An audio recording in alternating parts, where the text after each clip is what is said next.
Il faut faire très attention avec l'héritage. Très attention.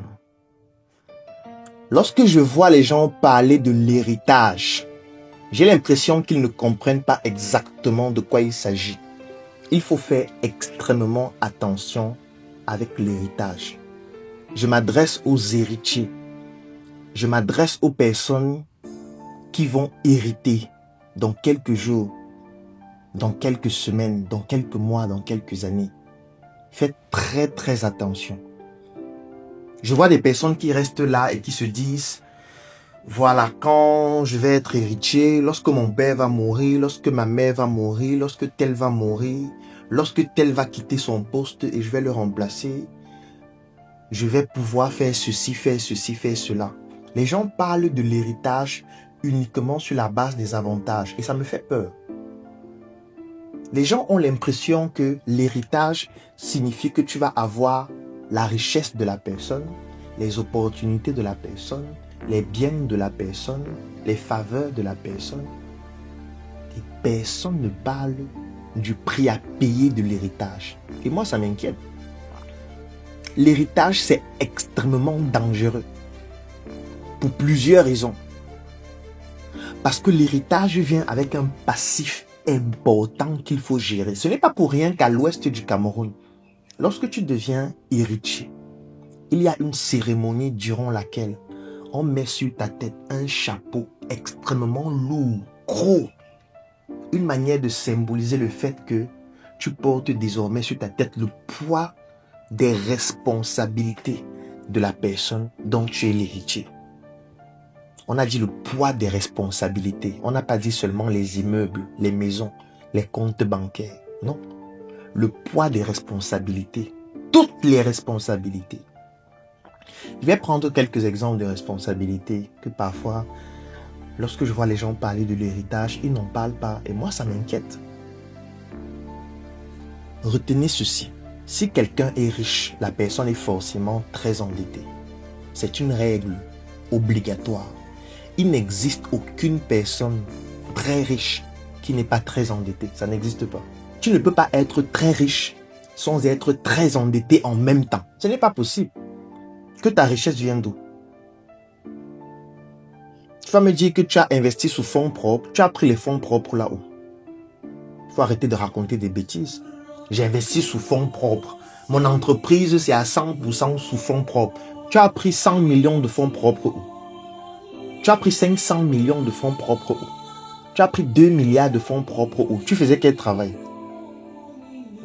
Quel travail dans lequel on gagne 500 millions de fonds propres? C'est quel travail?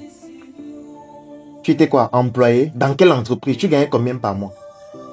Parce que même si tu gagnes 10 millions par mois, en une année, ça ne fait pas 1 milliard. C'est que si tu gagnes 10 millions par mois, en une année, ça fait 120 millions.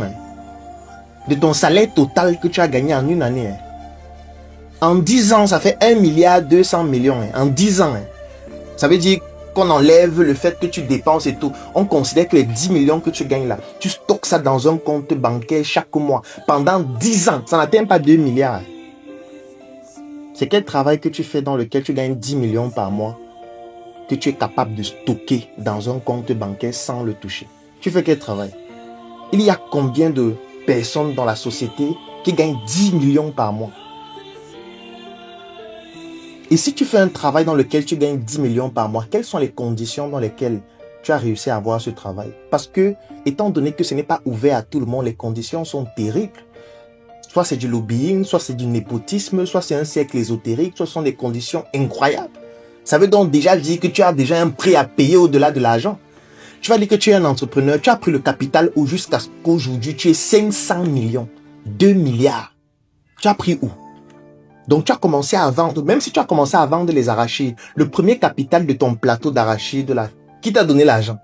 Il faut bien que quelqu'un te donne de l'argent pour que tu commences quelque chose. Tu as pris où? Soit tu as travaillé quelque part, donc c'est quelqu'un qui t'a donné à travers un salaire. Soit quelqu'un t'a donné un capital, donc c'est quelqu'un qui t'a donné. Il y a toujours une énergie créatrice de ce que tu fais. Donc quand j'entends les gens dire non, c'est sous fonds propres, ce que je fais c'est sous fonds propres, il faut arrêter de raconter des bêtises. Lorsque quelqu'un est très riche, ça veut dire que cette personne est aussi très endettée. Soit endettée financièrement, Parce qu'il y a des personnes qui lui ont donné de l'argent. Il peut s'agir des partenaires financiers. Il peut s'agir d'une institution financière. Il peut s'agir d'un organisme. Il peut s'agir des subventions de l'État. Tout ce que vous voulez, mais il y a toujours une contribution financière d'une personne physique ou morale. Et ça vient avec des conditions. Ce n'est pas juste qu'on te donne de l'argent pour rien. Il y a toujours des dettes morales. Parce que des personnes t'ont aidé. Il y a des gens qui t'ont donné des marchés. Il y a des gens qui ont acheté tes produits. Il y a des gens qui t'ont permis d'avoir accès à certaines facilités. Tu penses que ce ne sont pas des dettes, ce sont des dettes morales.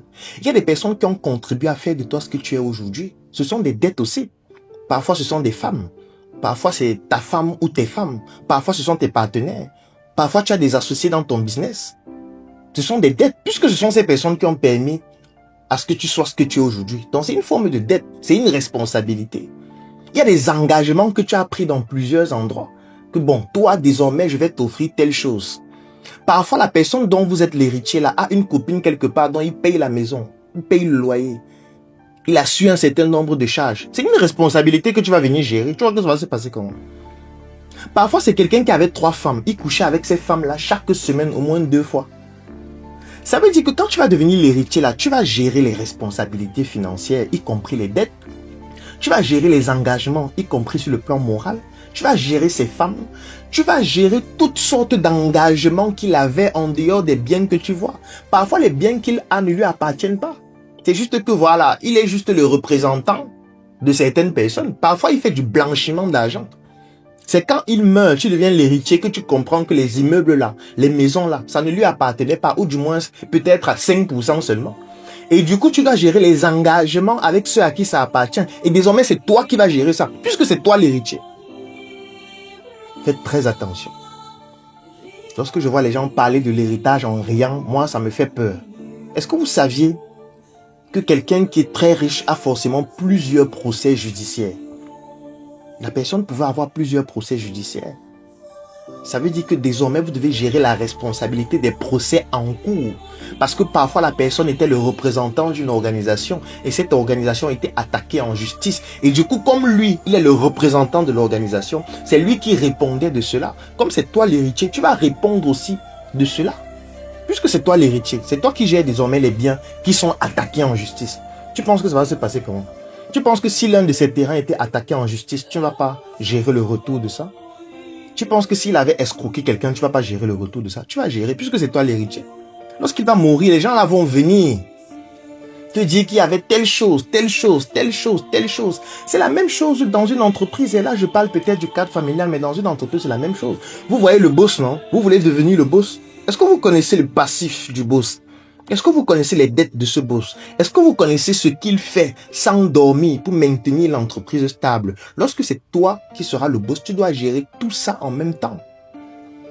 J'ai dit dans une vidéo, pour aller rapidement, il faut marcher lentement. Si tu marches vite, on va enlever ta nourriture au feu, même si elle n'est pas cuite. On va te la donner. Te mange alors, puisque tu étais pressé. Tu vas avoir une indigestion, une toxi-infection alimentaire. Parce que tu étais pressé et tu n'as pas pris en compte tous les éléments de l'hérédité, de l'héritage, surtout, puisque c'est ça le thème du jour. Je vais mettre un lien dans la description de cette vidéo, en commentaire et dans ma bio. Clique dessus et je vais t'offrir un cadeau qui est une formation vidéo gratuite de plus de 5 heures.